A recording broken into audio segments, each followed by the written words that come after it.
right? That wasn't the heart of Christianity. It was to model goodness and to model a life that is exemplary. Yeah. Now, in this next section, as we go to chapter 2 and we find ourselves in verse 18, Yeah.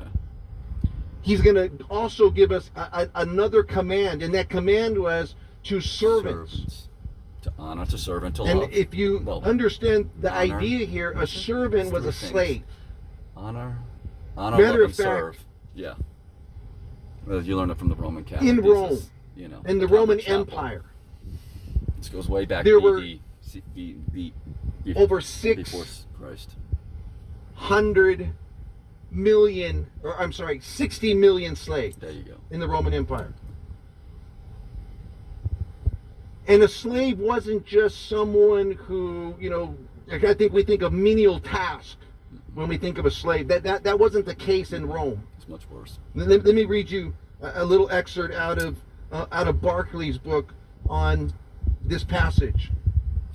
He says, it was by no means only menial tasks which were performed by slaves. Doctors, teachers, musicians, actors, secretaries, stewards were slaves. In fact, all the work of Rome was done by slaves. Roman attitude was that there was no point in being masters of the world and doing one's own work.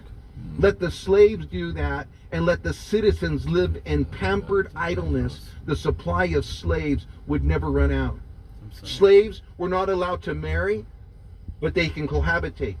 The children born of such a partnership were the property of the master, not of the parents.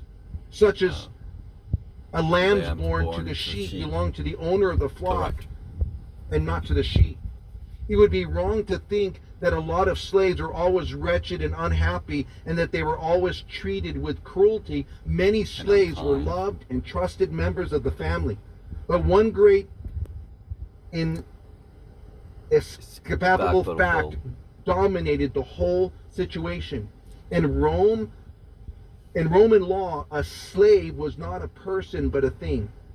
He had absolutely no legal rights whatsoever. For that reason, there could be no such thing as justice where a slave was concerned. Now, think about the